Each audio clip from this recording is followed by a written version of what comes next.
Hello दोस्तों, आज के इस लेक्चर में मैं विधायिका के बारे में चर्चा करने जा रहा हूँ। जिसमें से इससे पहले मैं आप लोगों के बीच आप चर्चा किए थे। इसके पहले लेक्चर में मैं एक बार रिव्यू कर देता हूँ कि सरकार के बारे में हम लोग चर्चा कर रहे थे, है ना, कि सरकार के कितने अंग होते हैं। 3 अंग होते हैं। कौन कौन से होते हैं आपको चर्चा किए थे कि एक होता है विधायिका, एक होता है कार्यपालिका और एक होता है न्यायपालिका। तो हम लोग दोस्तों इसके पहले लेक्चर में कार्यपालिका के बारे में हम लोग चर्चा कर लिए हैं। कार्यपालिका के अधीन आपको राष्ट्रपति, उपराष्ट्रपति, प्रधानमंत्री, मंत्रिमंडल, ये सब के बारे में हम लोग पिछले लेक्चर में चर्चा कर चुके हैं। आज हम लोग पढ़ने जा रहे हैं दोस्तों विधायिका के बारे में। फिर नेक्स्ट लेक्चर में हम लोग न्यायपालिका के बारे में चर्चा करेंगे। विधायिका के अधीन हम लोग चर्चा करेंगे आपके संघीय संसद के बारे में, है ना, कि संसद का निर्माण कैसे होती है। तो संसद 3 अंगों से मिलकर बना होता है दोस्तों। 3, एक होता है राज्यसभा, एक होता है लोकसभा और एक होते हैं राष्ट्रपति। जिसमें कि राष्ट्रपति जो है आपका विधायिका का भी ये कार्य में सहयोग करते हैं और कार्यपालिका भी होते हैं, जो नाम मात्र की कार्यपालिका होते हैं। तो कार्यपालिका के दृष्टिकोण से हमने राष्ट्रपति के बारे में पढ़ लिया। इस लेक्चर में हम लोग मुख्य रूप से राज्यसभा और लोकसभा के बारे में चर्चा करेंगे। ठीक है, तो आइए दोस्तों हम लोग PDF के माध्यम से इस लेक्चर को शुरुआत करते हैं। और PDF बहुत ही शिद्दत के साथ बनाया गया दोस्तों। PDF के कारण ही कल आप लोगों के बीच वीडियो नहीं आ पाया था। एकदम बेहतरीन आपका हाईलाइटेड किया गया है इस PDF को और अच्छी तरह से समझने योग्य बनाया गया है। अगर आप लोगों को PDF चाहिए तो आप हमारे Telegram channel GK hub by Ramvilas sir पर जुड़ सकते हैं, नहीं तो आप कमेंट बॉक्स में बताएंगे तो मैं आपको प्रोवाइड ये कर दिया जाएगा। ठीक है, आइए संघीय संसद के बारे में चर्चा करते हैं दोस्तों। इस लेक्चर में हम लोग यही पढ़ेंगे। तो संसद, भारत की संसद जो है ये 3 निकाय से मिलकर बना होता है। एक होते हैं राष्ट्रपति, राज्यसभा और लोकसभा। कौन कौन होते हैं दोस्तों, फिर से एक बार मैं चर्चा करता हूँ कि संसद का निर्माण कैसे होती है ना। ये संसद है। संसद 3 निकाय से मिलकर बना होता है। एक होता है आपका राज्यसभा, मैं शॉर्ट में ही लिख देता हूँ राज्यसभा, एक होता है लोकसभा और एक होते हैं राष्ट्रपति। ठीक है, संसद किन 3 इकाई को मिलाएंगे तब संसद कहलाएगा दोस्तों। तो राज्यसभा, लोकसभा और राष्ट्रपति। यानी संसद के कितने अंग होते हैं? 3 अंग, राज्यसभा, लोकसभा और राष्ट्रपति। तो राष्ट्रपति के बारे में हम लोग ऑलरेडी पढ़ चुके हैं। राज्यसभा की चर्चा, ये जो संसद की चर्चा है दोस्तों, ये इसकी चर्चा 79 में है। ठीक है, और राज्यसभा की चर्चा आपका 80 में है और लोकसभा की चर्चा अनुच्छेद 81 में है। ठीक है, इसको किस तरह से याद रखेंगे? इसको सरला के नाम से याद रख सकते हैं। ठीक है, या फिर सरल से याद रख सकते हैं। 100 से हो जाएगा 79 जो कि संसद की चर्चा है, 100 से हो जाएगा राज्यसभा जिसकी चर्चा 80 में है और लोकसभा की चर्चा 81 में है। ठीक है, तो आइए हम लोग शुरुआत करेंगे आज के लेक्चर को हम लोग राज्यसभा से। ठीक है, तो यही यहाँ लिखा है कि भारत की संसद राष्ट्रपति, राज्यसभा, लोकसभा से मिलकर बनती है, जिसकी चर्चा अनुच्छेद 79 में किया गया। यानी कि क्वेश्चन पूछेगा भारत की संसद की चर्चा कहाँ किया गया है, तो आर्टिकल 79 में किया गया है। ये जो राज्यसभा होता है दोस्तों, राज्यसभा को उच्च सदन कहा जाता है। राज्यसभा को क्या कहा जाता है? उच्च सदन कहा जाता है, जबकि लोकसभा को निम्न सदन या प्रथम सदन कहा जाता है। ठीक है, तो क्वेश्चन पूछेगा कि उच्च सदन किसे कहा जाता है, तो राज्यसभा को कहा जाता है। राज्यसभा के बारे में देखें दोस्तों, कहता है राज्यसभा के सदस्यों की अधिकतम संख्या 250 हो सकती है। अधिकतम की बात किया गया, इसे आप ध्यान में रखेंगे। ठीक है, राज्यसभा की संरचना की चर्चा अनुच्छेद 80 में है। इसके बारे में आपको बताया था कि सरल से याद रखना। 100 से संसद 79, 100 से राज्यसभा 80 और लोकसभा 81। ठीक है, यहाँ पर देखेंगे दोस्तों कि अनुच्छेद 80 में कहा गया राज्यसभा के सदस्य के बारे में चर्चा किया गया राज्यसभा के बारे में, और इसकी अधिकतम सदस्यों की संख्या 250 हो सकती है। लेकिन वर्तमान समय में जो है दोस्तों, राज्यसभा की कुल सदस्य की संख्या 245 है। राज्यसभा के सदस्य के लिए न्यूनतम आयु 30 वर्ष होनी चाहिए। ठीक है, आगे हम लोग चर्चा करेंगे लोकसभा के बारे में, तो लोकसभा के लिए न्यूनतम आयु 25 वर्ष होनी चाहिए। ठीक है, कैसे याद रखेंगे? इसे उच्च सदन कहा जाता है, तो उच्च सीमा होना चाहिए आयु सीमा, तो 30 वर्ष हो जाएगा। ठीक है, इनमें 12 सदस्य राष्ट्रपति द्वारा मनोनीत किए जाते हैं। यानी राष्ट्रपति के द्वारा राज्यसभा में मनोनयन भी किया जाता है। ठीक है, राष्ट्रपति का मनोनयन किया जाता है राज्यसभा में। तो क्वेश्चन पूछेगा दोस्तों कि राज्यसभा में राष्ट्रपति कितने सदस्यों का मनोनयन करते हैं, तो 12 सदस्यों का मनोनयन करते हैं। तो कैसे कैसे व्यक्तियों को मनोनयन कर सकता है? कहता है ये ऐसे व्यक्ति होते हैं जिन्हें कला, साहित्य, विज्ञान एवं समाज सेवा या सहकारिता के क्षेत्र में विशेष ज्ञान या अनुभव होती है। उसे जो है 12 सदस्य वैसे सदस्यों को राज्यसभा में मनोनयन किया जाता है। ये जो दोस्तों दिया गया है 245 सीट वर्तमान में। क्वेश्चन पूछेगा कि राज्यसभा में वर्तमान अधिकतम कितने सदस्य होना चाहिए? 250, लेकिन वर्तमान में कितना सदस्य? 245। कितने सदस्यों को राष्ट्रपति मनोनयन करते हैं? 12 सदस्यों को।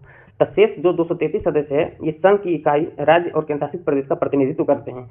233 का चुनाव होता है दोस्तों, 233 सदस्यों का चुनाव होता है, जबकि 12 सदस्यों का मनोनयन किया जाता है राष्ट्रपति के द्वारा। और ये बहुत इंपॉर्टेंट है दोस्तों कि राज्यसभा एक ऐसा सदन है, तो अस्थायी सदन है, जो कभी भी भंग नहीं होती है। इसके सदस्यों का कार्यकाल की बात करें तो 6 वर्ष होता है। यहाँ ध्यान देने की बात है दोस्तों कि राज्यसभा कहेगा अस्थायी सदन है या अस्थायी सदन है। राज्यसभा एक अस्थायी सदन है जिसे कभी भी भंग नहीं किया जा सकता है, लेकिन इसके सदस्यों का कार्यकाल होता है 6 वर्ष। इसके सदस्यों का कार्यकाल कितना होता है दोस्तों? 6 वर्ष। और इसके 1/3 सदस्य प्रत्येक 2 वर्ष बाद में सेवानिवृत्त हो जाते हैं, यानी कि रिटायर हो जाते हैं। क्वेश्चन पूछेगा दोस्तों कि राज्यसभा के कितने सदस्य प्रत्येक 2 वर्ष के बाद रिटायर हो जाते हैं? तो 1/3 सदस्य का सेवानिवृत्त हो जाती है। इसकी चर्चा अनुच्छेद 83 के क्लाउज 1 में किया गया है। अब देखते हैं दोस्तों कि राज्यसभा के जो नेतृत्वकर्ता होते हैं, जब सदन चलते रहता है तो उसके लिए एक सभापति की आवश्यकता होती है और एक उपसभापति की आवश्यकता होती है।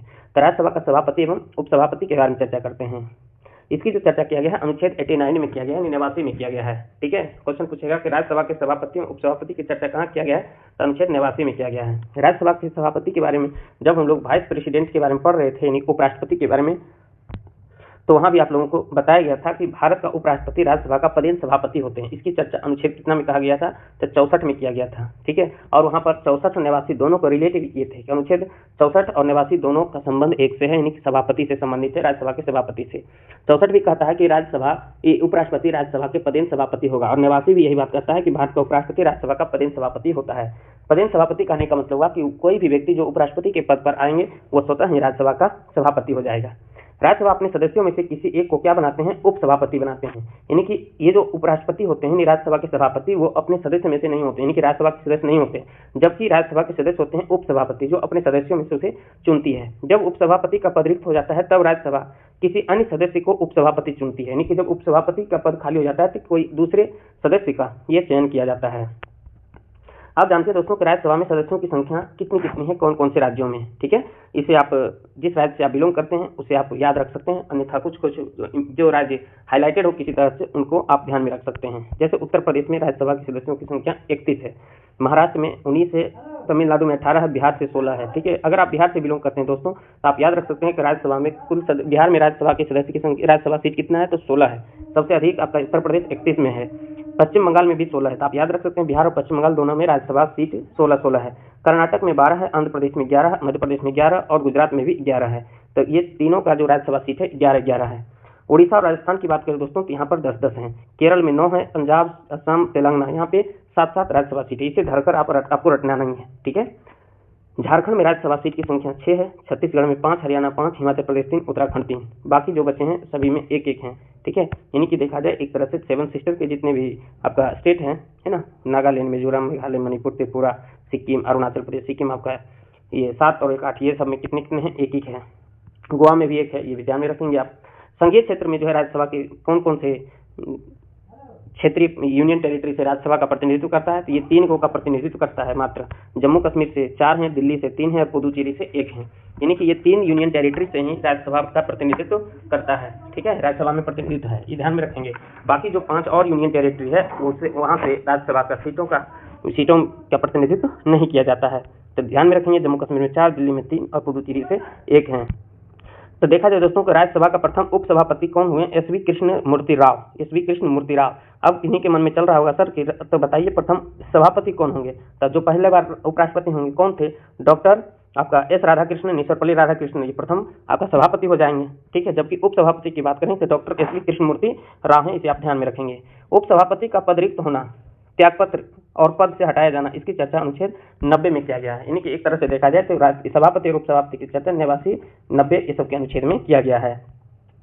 अब देखते हैं कुछ इंपोर्टेंट बिंदु के बारे में। कहता है यदि उपसभापति राज्यसभा का सदस्य नहीं रहता है तो वह अपना पद रिक्त कर देगा। यानी कि राज्यसभा का सदस्य होते हुए ही उपसभापति बना जा सकता है।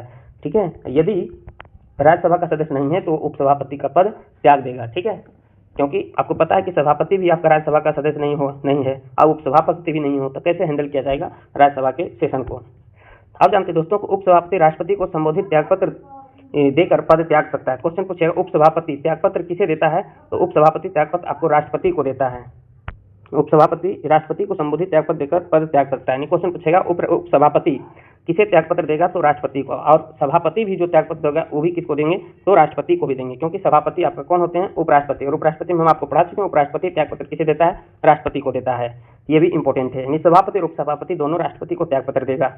अगला दोस्तों, राज्यसभा के तत्कालीन समस्त सदस्यों के बहुमत से पारित संकल्प द्वारा उपसभापति को पद से हटाया जा सकता है, लेकिन इस संकल्प की सूचना कम से कम 14 दिन पहले देना अनिवार्य है। यानी क्वेश्चन पूछेगा कि अगर उपसभापति को हटाना है तो इसके लिए राज्यसभा के तत्कालीन समस्त सदस्यों के, यानी कि जो उस समय उपस्थित है उसके बहुमत से पारित संकल्प द्वारा हटाया जा सकता है। लेकिन उपसभापति को ये जो प्रस्ताव लाया जा रहा है हटाने का, तो उसे 14 दिन पूर्व सूचना देना अनिवार्य है। आप देख रहे हैं 14 दिन का सिस्टम सब में लागू हो रहा है, चाहे आप राष्ट्रपति पर महाभियोग लगा रहे हो या उपराष्ट्रपति पर महाभियोग लगा रहे हो या फिर उपसभापति को हटाने की प्रोसेस देख रहे हैं। ठीक है, अब देखते हैं कुछ और फैक्ट को।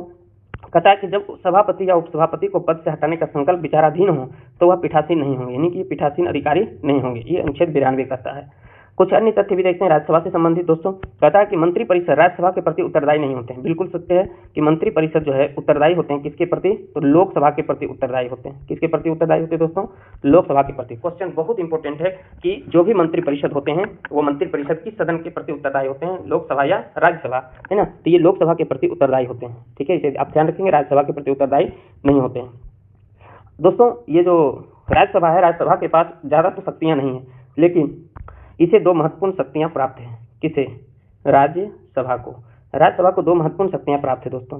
कौन कौन सी शक्तियां हैं, एक शक्ति देता है आपका आर्टिकल 249 और एक महत्वपूर्ण शक्ति देता है आर्टिकल 312।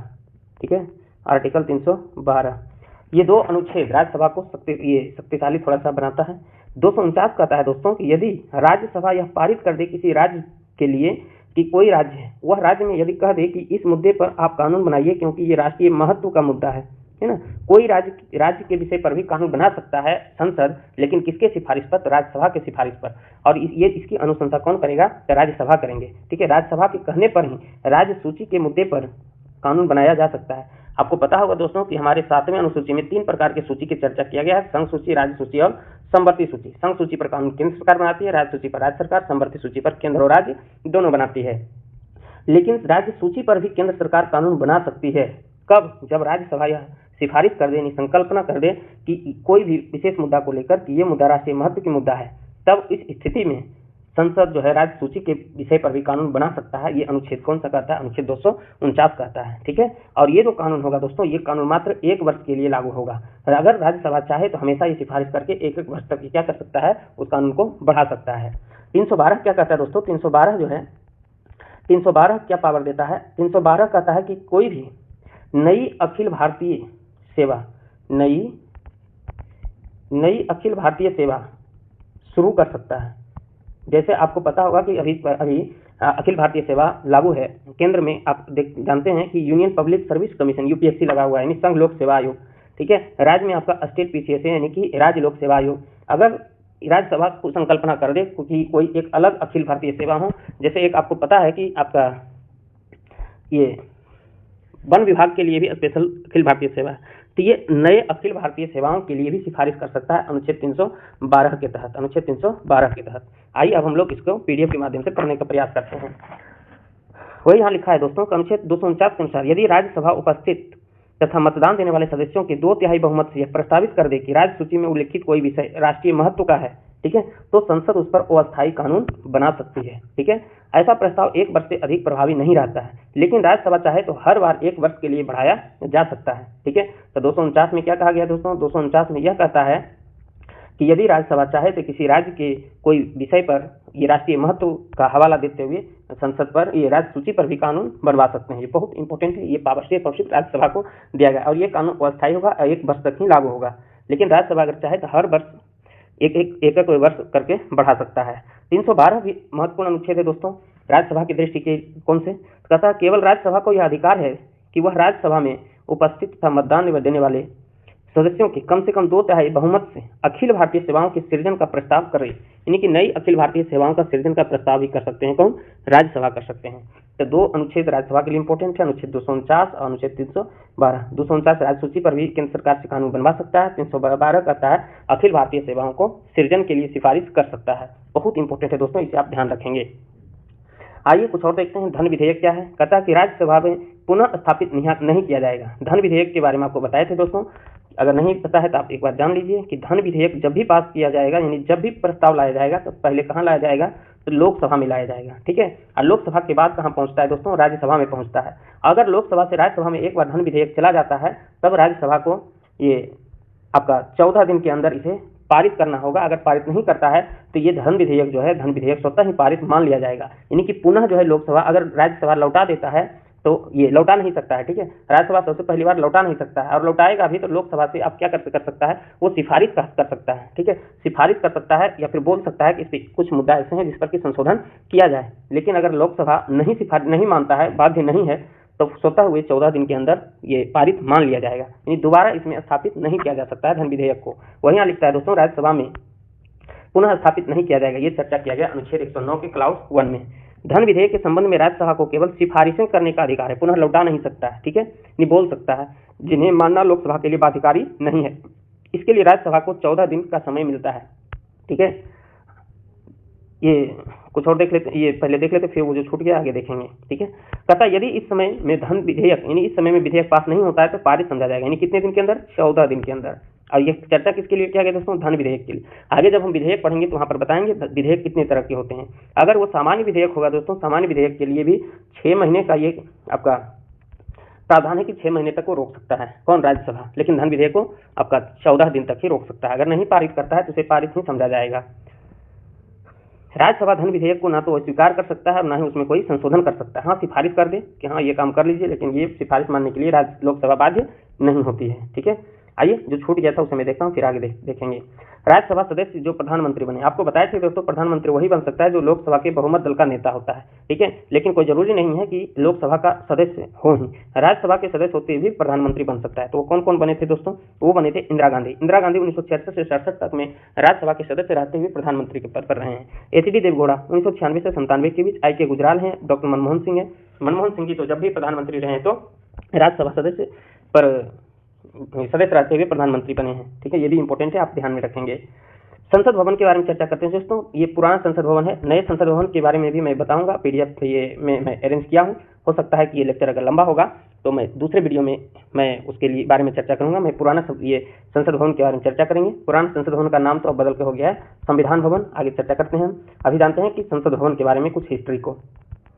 संसद भवन एक वृत्ताकार भवन है। इसकी डिजाइन 2 व्यक्ति दिए थे, आर्किटेक्ट सर एडविन लुटियंस एवं सर हर्बर्ट बेकर ने। इसका डिजाइन तैयार किया था 1912-13 में, और संसद भवन की नींव रखाया गया था 12 फरवरी 1921 को। पुराना संसद भवन की बात की गई दोस्तों। अब तो नया संसद भवन बन गया है, जिनकी नींव 2020 में रखाया गया था, ठीक है। और ये जो बना है, संरचना की बाहरी परिधि 144 ग्रेनाइट पत्थरों के स्तंभ पर टिकी हुई है, ठीक है। इसे आप ध्यान रखेंगे, ठीक है। इससे भी ज्यादा फैक्ट बनेगा आपका नया संसद भवन से, जो आगे के लेक्चर में हम लोग देखेंगे। राज्यसभा से संबंधित कुछ और फैक्ट है दोस्तों। कहता है यदि इस समय में विधेयक पारित नहीं, ये तो बता ही दिए थे, ये धन विधेयक बारे में चर्चा कर रहे हैं। कुछ अन्य अधिवेशन की चर्चा करते हैं दोस्तों। राज्यसभा का अधिवेशन कहता है राष्ट्रपति वर्ष में कम से कम 2 बार राज्यसभा का अधिवेशन आहूत करता है, ठीक है। यानी राज्यसभा के अधिवेशन को 2 बार कराते हैं राष्ट्रपति। और राज्यसभा के एक सत्र की अंतिम बैठक अगले सत्र की प्रथम बैठक के बीच 6 माह से अधिक का अंतर नहीं होना चाहिए। यानी जितनी भी बैठक आप पढ़ेंगे दोस्तों संविधान में, सभी में ये कहा गया है कि 2 सत्र में 6 माह से अधिक अंतर नहीं होना चाहिए। राज्यसभा की पहली बार गठन दोस्तों 3 अप्रैल 1952 में किया गया था, और जब पहली बार बैठक हुई थी 13 मई 1952 में। बहुत इंपॉर्टेंट है, क्वेश्चन पूछेगा राज्यसभा का पहली बार गठन कब किया गया था? अप्रैल 1952 में, और बैठक पहली बार हुई थी 13 मई 1952 में। आपको बता दिए थे इसके बारे में कि राज्यसभा में प्रतिनिधित्व नहीं वाले यूनियन टेरिटरी कौन कौन है, तो हैं कौन कौन? जम्मू कश्मीर है ना, दिल्ली हैं, और कौन थे दोस्तों? पुडुचेरी हैं। ये तीन यूनियन टेरिटरी में आपका राज्यसभा से प्रतिनिधित्व करता है, जबकि ये जो अन्य हैं इसमें नहीं करता है। अंडमान निकोबार, चंडीगढ़ है, दादर नगर हवेली, दमन दीव, या तो दोनों एक ही हो चुका है, लक्षद्वीप, ध्यान रखेंगे इसको, ठीक है। इस तरह से दोस्तों राज्यसभा का सेशन समाप्त हो जाती है। तो अगर हमारा वीडियो अच्छा लगता है दोस्तों, तो आप हमारे YouTube channel GK by Ramvilas sir को सब्सक्राइब करें, लाइक करें, अपने दोस्तों को शेयर भी करें, और प्यारे प्यारे से कॉमेंट भी करें, ठीक है। तो आइए लोकसभा के बारे में भी हम चर्चा कर ही लेते हैं, ठीक है। उसके बाद में हम लोग लोकसभा के अध्यक्ष और उसके उपाध्यक्ष के बारे में हम लोग नेक्स्ट वीडियो में चर्चा करेंगे। आइए लोकसभा को भी देख लेते हैं। लोकसभा की चर्चा दोस्तों अनुच्छेद 81 में किया गया था। फिर से याद दिला दूं, सरल के बारे में है ना, सरल 100 से संसद हो जाएगा 79, राज्यसभा 80 और लोकसभा 81। यहाँ पर लिखा गया है कि लोकसभा की संरचना की चर्चा किस अनुच्छेद में किया गया है, तो 81 में। लोकसभा संसद का प्रथम या निम्न सदन है, और सदन राज्यसभा। अब हम कोरिलेट करके पढ़ेंगे दोस्तों, एक दूसरे को रिलेट करके पढ़ेंगे तब ज्यादा समझ में आएगा। इसका संचालन करने के लिए एक अध्यक्ष होता है। जैसे आप देखे थे कि राज्यसभा को संचालित करने के लिए सभापति कहलाते थे, उनका जो संचालित करते थे, और इसका क्या कहलाएगा दोस्तों? अध्यक्ष कहलाएगा। लोकसभा अपनी बैठक के बाद अपने 2 सदस्यों को, एक को अध्यक्ष और एक को उपाध्यक्ष के रूप में चुनती है। इसकी चर्चा अनुच्छेद 93 में की गई है। यहाँ पर ध्यान देने योग्य यह बात है दोस्तों कि राज्यसभा में आप देख रहे थे कि राज्यसभा के जो सभापति थे ये राज्यसभा के सदस्य नहीं थे, बल्कि ये उपराष्ट्रपति था। ठीक है, जो राज्यसभा के पदेन सभापति होते हैं, और उपसभापति राज्यसभा के सदस्य था। अब यहाँ पर अगर हम देखना चाहें दोस्तों, लोकसभा की अध्यक्ष और उपाध्यक्ष ये दोनों अपने सदस्य का ही चुनाव किया जाता है। ये दोनों लोकसभा के सदस्यों में से ही एक अध्यक्ष हो जाते हैं और एक उपाध्यक्ष हो जाते हैं। इसकी चर्चा कहाँ किया गया है? अनुच्छेद 93 में किया गया है। संख्या की बात करें दोस्तों, लोकसभा के सदस्यों की संख्या तो कहता है मूल संविधान में कि जब संविधान तैयार हुआ था तो उस समय सदस्यों की संख्या 500 निश्चित की गई थी। कितना निश्चित? 500 निश्चित की गई थी मूल संविधान में, 26 जनवरी 1950 में। लेकिन वर्तमान में अगर बात करें दोस्तों, वर्तमान में अधिकतम सदस्यों की संख्या, इस पर जोड़ देंगे, अधिकतम बोल रहे हैं हम, अधिकतम सदस्यों की संख्या कितनी हो सकती है? 550 हो सकती है। ठीक है, जिसमें से राज्य से अगर बात करेंगे तो राज्य से 530 सदस्य और संघीय क्षेत्र से 20 सदस्य, यानी कि यूनियन टेरिटरी से 20 और राज्य से 530 अधिकतम हो सकती है, लेकिन अभी है नहीं। अभी कितना है तो अभी आपको देखते हैं। वर्तमान में लोकसभा सदस्य 543 हैं। ठीक है, पहले 545 था, जिसमें कि एंग्लो इंडियन भी था। ठीक है, एंग्लो इंडियन का प्रावधान को हटा दिया गया 104वां संविधान संशोधन के द्वारा। ठीक है, इसलिए अभी अगर देखा जाए 543 लोकसभा सदस्य संख्या है, जिसमें से राज्य से 524 हैं और केंद्र शासित प्रदेश से 19 सदस्य हैं। ठीक है, ये ध्यान रखिएगा, अधिकतम पूछेगा 550, वर्तमान में 543।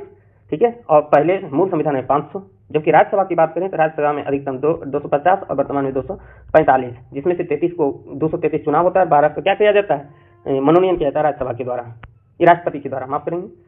अब यहाँ पर देखते हैं दोस्तों कुछ फैक्ट और है। अमेरिकी राष्ट्रपति जिन्होंने भारतीय संसद में भाषण दिया था, इसे आप ध्यान में रख सकते हैं। डीडी आइजनहावर जो 1959 में थे, जिमी कार्टर 1978 में भाषण दिए थे, बिल क्लिंटन 2000 में और बराक ओबामा 2010 में।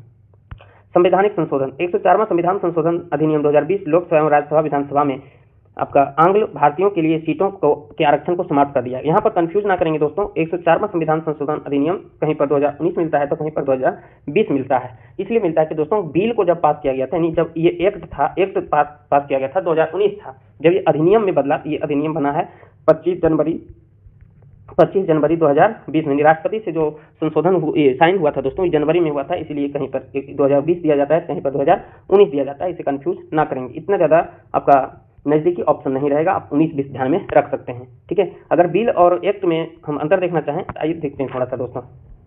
जब कभी संसद के कोई भी सदन में, चाहे वो लोकसभा हो या राज्यसभा हो, जब कोई भी सदन में दोस्तों कोई प्रस्ताव को पेश किया जाता है, जैसे मान लिया जाए कि कोई प्रस्ताव यहाँ पर आया लोकसभा में, और लोकसभा में जब ये आया है यहाँ पर कोई प्रस्ताव, तो ये कहलाएगा बिल। जो लेकर आया है वो पहले कहेगा प्रस्ताव। अगर यहाँ पर आया और यहाँ पे पास होना शुरू हो गया तो ये बिल कहलाएगा, और ये लोकसभा से राज्यसभा में गया, ठीक है, पारित होकर, यहाँ भी अभी भी ये क्या कहला रहा है? बिल कहला रहा है, यानी कि बिल का मतलब आप समझेंगे ये विधेयक है ना। लेकिन अगर हम राष्ट्रपति से साइन करवा लेते हैं तब ये बन जाता है अधिनियम, बिल बन जाता है एक्ट। यानी कि आप समझ सकते हैं दोस्तों, जैसे मान लिया जाए कि ये जो एंग्लो इंडियन का जो प्रस्ताव था, यानी कि जो लोकसभा राज्यसभा में प्रोसेस गुजर रहा था, ये गुजर रहा था दोस्तों 2019 में, और जो राष्ट्रपति जी साइन कर दिए ये 25 जनवरी 2020 में, इसलिए ज़्यादातर 2019 मिलता है, कहीं कहीं पर 2020 मिलता है, इसे आप ध्यान रखेंगे। आइए देखते हैं। तो क्वेश्चन पूछेगा कि एंग्लो इंडियन यानी आंग्ल भारतीयों के लिए सीटों का आरक्षण है लोकसभा और विधानसभा में, इसको कब हटाया गया? 104वां संविधान संशोधन अधिनियम 2019-20 आप ध्यान रखेंगे। आरक्षण नए परिसीमन के बाद अनुच्छेद 330 के तहत अनुसूचित जाति को 84 सीट और अनुसूचित जनजाति को 47 सीट दिया गया है। कहाँ पर? लोकसभा में। ठीक है, तो लोकसभा में एससी के लिए 84 और एसटी के लिए 47। लोकसभा से संबंधित कुछ अन्य तथ्य जानते दोस्तों। कहता है सीटों से संबंधित प्रावधान 2001 ईस्वी में संसद द्वारा पारित 84वें संविधान संशोधन विधेयक के अनुसार ये लोकसभा एवं विधानसभा की सीटों की संख्या 2026 ईस्वी तक यथावत रखने का प्रावधान किया गया है। यानी कि जो सीटों के बाद देखे थे दोस्तों कि आपने अधिकतम 550 के बारे में किया गया था, लेकिन वर्तमान में 543 सीट हैं। ये जो यथावत रखा गया है 84वें संविधान संशोधन 2001 के अनुसार, कब तक का? 2026 तक का। ठीक है, लेकिन अब ये सीट बढ़ने वाला है, क्योंकि नया संसद भवन में भी ये बढ़ा दिया गया है सीटों की संख्या, इन्हें बैठने की सीटों की संख्या। आगे चर्चा करेंगे उसके बारे में। अब लोकसभा का चुनाव कौन लड़ सकते हैं? कहता है लोकसभा के चुनाव ये लड़ने के लिए तो आपको बता ही दिए हैं, अगर नहीं लिखा हुआ है तो आप ध्यान रखेंगे कि लोकसभा के सदस्य बनने के लिए न्यूनतम उम्र कितना चाहिए? 25 वर्ष चाहिए। लेकिन इसे वोट जो देंगे, यानी कि मत देंगे, वो वयस्क मताधिकार होना चाहिए, 18 वर्ष के आधार पर होता है। और इनके सदस्यों का चुनाव दोस्तों गुप्त मतदान के द्वारा किया जाता है। वयस्कों से संबंधित प्रावधान पहले जो है ये वयस्क मताधिकार की उम्र 21 वर्ष था, बाद में जो है 21 वर्ष से घटाकर 18 वर्ष कर दिया गया 61वां संविधान संशोधन 1989 के द्वारा। ठीक है, तो 61वां संविधान संशोधन 1989 के अनुसार भारत में 18 वर्ष की आयु प्राप्त व्यक्ति को वयस्क माना जाता है। लोकसभा क्षेत्र महत्वपूर्ण आंकड़े देखते हैं कुछ विषय को, जैसे सबसे अधिक मतदान वाला लोकसभा क्षेत्र कौन सा है? बाहरी दिल्ली, जिसमें कि 33,68,399 मतदाता है। सबसे कम मतदाता वाला लोकसभा 39,000 है, लद्दाख, जो लद्दाख में है। क्षेत्रफल की दृष्टि से सबसे बड़ा लोकसभा क्षेत्र लद्दाख का है। क्षेत्रफल की दृष्टि से सबसे छोटा लोकसभा क्षेत्र चांदनी चौक दिल्ली है, ये ध्यान रखिएगा। आरक्षण से संबंधित कुछ प्रावधान है दोस्तों। कहता है लोकसभा में अनुसूचित जातियों और अनुसूचित जनजातियों की राज्यवार संख्या के अनुपात में आरक्षण का प्रावधान किया गया है। अनुसूचित जाति के लिए आर्टिकल 330 है और जनजाति के लिए 332 के आधार पर आरक्षण दिया गया है, जिसमें कि आप देखे थे कि एससी के लिए 84 सीट और एसटी के लिए 47 सीट का आरक्षण दिया गया है। 330 के अनुसार 84 सीट एससी के लिए और 332 के अनुसार आपका 47 सीट एसटी के लिए किया गया है। यह प्रावधान कहता है कि प्रारंभ में 10 वर्षों के लिए किया गया था, लेकिन संविधान संशोधन द्वारा इसे प्रत्येक वर्ष 10-10 वर्ष बढ़ाया जा रहा है। जो 104वां संविधान संशोधन हुआ था दोस्तों, इसके तहत एंग्लो इंडियन को तो ये प्रावधान को समाप्त नहीं कर दिया, इसके साथ ही एससी एसटी के जो सीट थे इसके आरक्षण को भी 10 वर्ष के लिए क्या कर दिया और बढ़ा दिया गया था। वो यहाँ लिखा है 104वां संविधान संशोधन अधिनियम, देखिए तो यहाँ पर 2019 है, आप ध्यान रखेंगे 19-20 द्वारा अनुच्छेद 334 में संशोधन कर एससी और एसटी के आरक्षण को 2030 तक के लिए क्या किया गया दोस्तों? बढ़ा दिया गया है। अब जानते हैं लोकसभा की सदस्यता के लिए अनिवार्यता, ठीक है, ये बार बार चर्चा कर रहे हैं। तो वह व्यक्ति भारत का नागरिक हो तो सब में है, उसकी आयु 25 वर्ष या उससे अधिक, आप इसे यह कह सकते हैं न्यूनतम उम्र 25 वर्ष, भारत सरकार या किसी राज्य सरकार के अंतर्गत लाभ के पद पर न हो, वह पागल या दिवालिया न हो, वो व्यक्ति क्या हो सकते हैं? लोकसभा की सदस्यता के निर्वाचन में उतर सकते हैं। लोकसभा और महत्वपूर्ण तथ्य, लोकसभा का अधिकतम कार्यकाल 5 वर्ष है। मंत्रिपरिषद लोकसभा के प्रति सामूहिक रूप से उत्तरदायी होता है, ये अनुच्छेद 75 के 3 है। जबकि मंत्रिपरिषद आपका व्यक्तिगत रूप से देखा जाए तो राष्ट्रपति के प्रति उत्तरदायी होते हैं, ठीक है। प्रधानमंत्री की सलाह पर राष्ट्रपति लोकसभा को समय से पहले भी भंग कर सकते हैं। जब भी राष्ट्रपति कार्य करेंगे दोस्तों कोई भी, तो प्रधानमंत्री या मंत्रिमंडल की सिफारिश पर ही इसकी चर्चा अनुच्छेद 74 में किया गया, इसे आप ध्यान रखेंगे। तो लोकसभा को समय से पहले भी भंग किया जा सकता है, ठीक है, ये प्रधानमंत्री की सिफारिश पर राष्ट्रपति कर सकते हैं। आप लोग कमेंट बॉक्स में बताएंगे दोस्तों क्या राज्यसभा को भंग कर सकता है या नहीं, ठीक है, ये कमेंट में बताएंगे, हम आपके कमेंट का इंतजार करेंगे। कहता है आपातकाल में लोकसभा का कार्यकाल विधि द्वारा बढ़ाया जा सकता है, लेकिन एक बार में 1 वर्ष से अधिक नहीं बढ़ाया जा सकता है, और आपातकाल समाप्त होने के बाद ही विस्तार अधिकतम 6 माह तक ही हो सकता है। 1976 में लोकसभा का कार्यकाल 2 बार 1-1 वर्ष के लिए बढ़ाया गया था, जब ये प्रधानमंत्री कौन थी? इंदिरा गांधी थी। क्वेश्चन पूछेगा क्या आपातकाल के दौरान लोकसभा का कार्यकाल बढ़ाया जा सकता है? हाँ, 1 वर्ष के लिए बढ़ाया जा सकता है। क्या कभी बढ़ा है? तो कहता है 2 बार 1-1 वर्ष के लिए बढ़ाया गया 1976 में। संसद के अधिवेशन की चर्चा करते दोस्तों। कहता है लोकसभा एवं राज्यसभा का अधिवेशन राष्ट्रपति के द्वारा बुलाया और स्थगित किया जाता है। ये बार बार चर्चा किया जा सकता है दोस्तों, किया जा रहा है कि संसद का जो अधिवेशन होती है ये राष्ट्रपति के द्वारा बुलाया जाता है, उसमें भी संयुक्त अधिवेशन मुख्य रूप से, ठीक है, और स्थगन किया जाता है। लोकसभा की 2 बैठकों के बीच 6 माह का अंतर नहीं होनी चाहिए। राज्यसभा में भी आप देखे थे इसकी गणपूर्ति या कोरम तभी उसे कहा जाता है दोस्तों, जैसे आपको पता है कि 543 सदस्य हैं लोकसभा में, इसका जो है 1/10वां भाग होना जरूरी है, तभी कोई भी कार्यवाही शुरू होगा या सेशन शुरू किया जाएगा, उसी को गणपूर्ति कहते हैं। तो क्वेश्चन पूछा लोकसभा की गणपूर्ति क्या है दोस्तों? सदन के कुल सदस्यों का 1/10 भाग। इसकी चर्चा कहाँ किया गया है? अनुच्छेद 100 के क्लाउज 3 में किया गया है। लोकसभा में सदस्यों की संख्या राज्यवार, आइए देखते हैं दोस्तों कि जिस तरह से राज्यसभा में सदस्यों की संख्या देखे थे, ठीक उसी प्रकार से लोकसभा राज्यों में लोकसभा सदस्यों की संख्या देखते हैं। जैसे उत्तर प्रदेश में 80 है, 80 लोकसभा सीट है।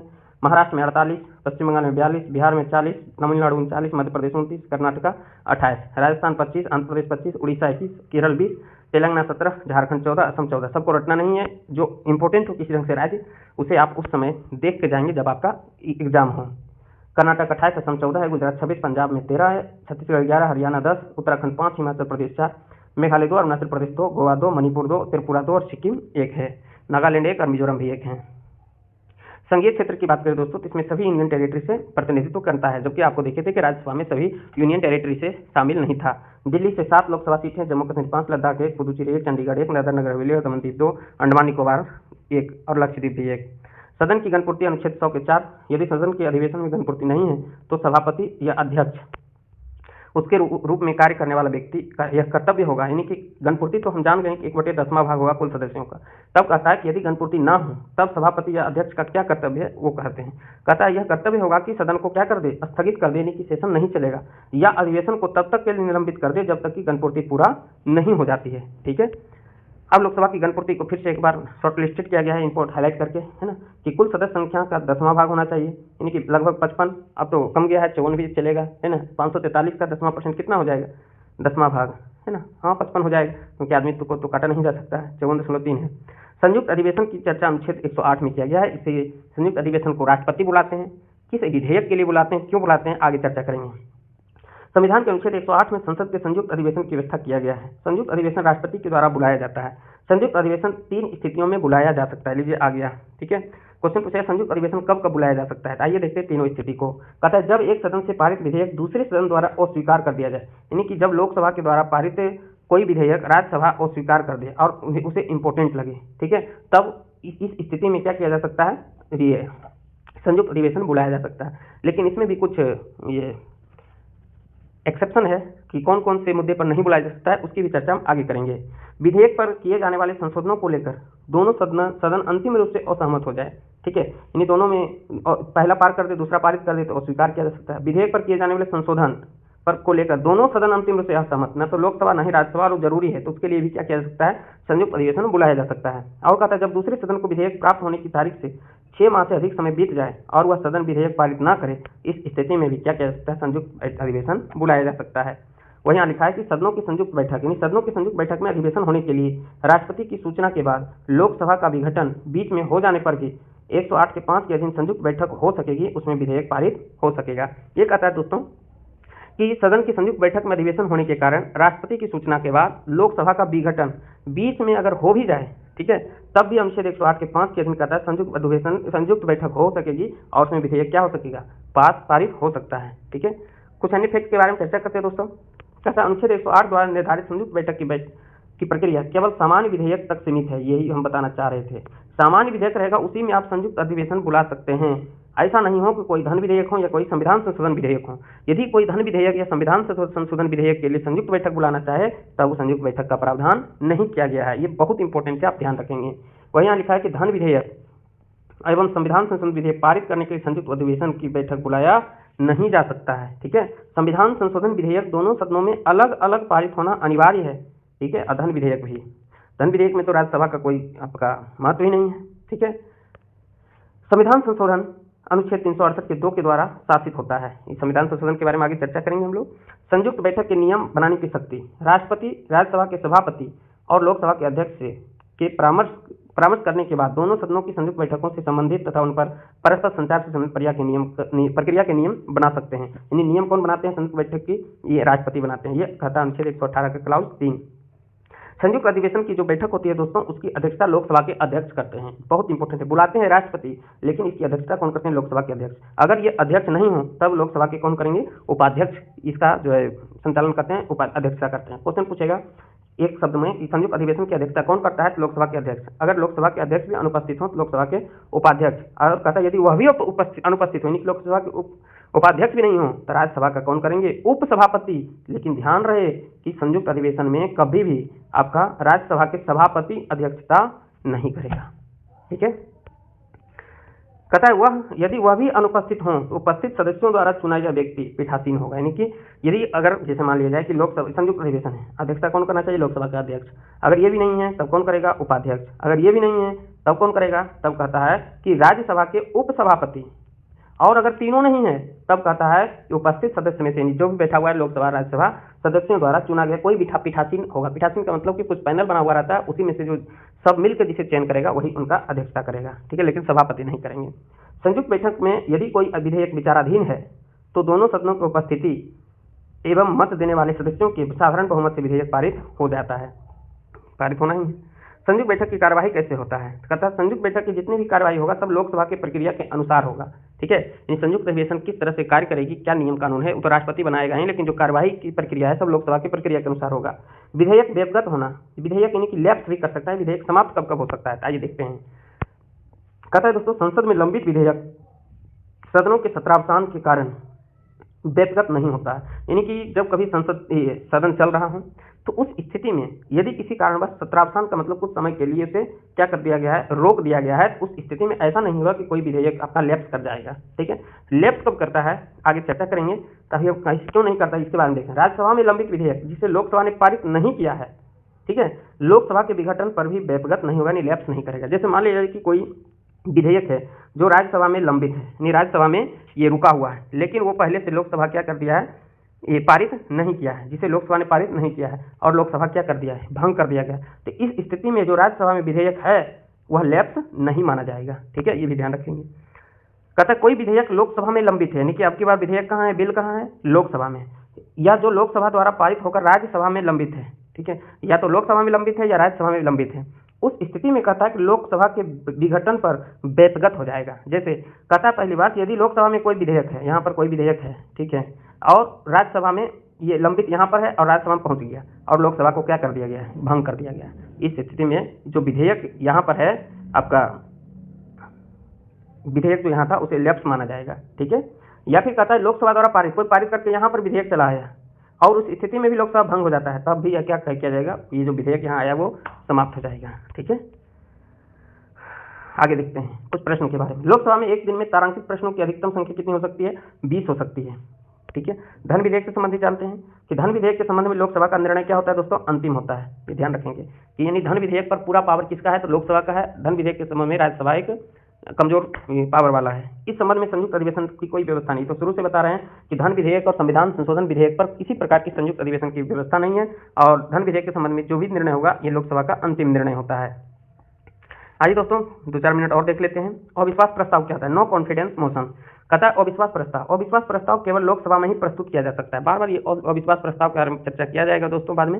अभी आप समझ लीजिए अविश्वास प्रस्ताव क्या होता है। यानी कि ऐसा प्रस्ताव होता है दोस्तों जिसे कि विपक्षों के द्वारा लाया जाता है और ये केवल और केवल कहाँ लाया जाता है, लोकसभा में लाया जाता है। और ये विपक्ष ये हमेशा साबित करने का प्रयास करते रहते हैं कि सरकार जो चल रही है उसमें जो संसद के सदस्य हैं वो सरकार के सहमत में नहीं है। ठीक है, अगर वो अविश्वास प्रस्ताव पारित हो जाता है तब सरकार को क्या करनी पड़ती है, इस्तीफा देनी पड़ती है दोस्तों। लेकिन अविश्वास प्रस्ताव लाएगा कहाँ, सबसे पहले लोकसभा में। और कहता है अविश्वास प्रस्ताव प्रस्तुत करने के लिए कम से कम 50 लोकसभा सदस्यों का समर्थन आवश्यक है। जैसे कोई विपक्ष के नेता आया ये अविश्वास प्रस्ताव लेकर, तो उसे पर 50 व्यक्तियों का समर्थन आवश्यक है, हस्ताक्षर अधिक जरूरी है। और अविश्वास प्रस्ताव पारित कराने के लिए लोकसभा के सदस्यों के बहुमत की आवश्यकता होती है। यानी कि अगर लोकसभा ने बहुमत से पारित कर दिया तब कहता है तब वो सरकार इस्तीफा देगी। यही वही यहाँ लिखता है दोस्तों, यदि अविश्वास प्रस्ताव पारित हो जाता है तो सरकार को इस्तीफा देना पड़ता है। भारत के संविधान में अविश्वास प्रस्ताव का कोई स्पष्ट उल्लेख नहीं है, यह संसदीय परंपरा पर आधारित है। दोस्तों वीडियो काफ़ी लंबा हो चुका है, आज मैं आपको यहीं पर लाकर छोड़ता हूं। आगे हम लोग लोकसभा के पदाधिकारी के बारे में चर्चा करेंगे, यानी कि अध्यक्ष और उपाध्यक्ष की क्या क्या कर्तव्य है और उससे संबंधित क्या क्या प्रश्न बनता है। फिर देखेंगे हम लोग उसके कार्य एवं अधिकार के बारे में, संसद सदस्य के बारे में, है ना, जो लोकसभा के अध्यक्ष होते हैं, और संसद भवन के बारे में चर्चा करेंगे। ठीक है, तो इसके लिए मैं अलग से एक वीडियो आप लोगों के बीच में लाने का प्रयास करूँगा। ठीक है, हम उम्मीद करते हैं दोस्तों कि आपको हमारा ये लेक्चर पसंद आ रहा होगा। ठीक है, तो इसी के साथ मैं अपने लेक्चर को यहीं पर विराम देता हूँ। जय हिंद, जय भारत।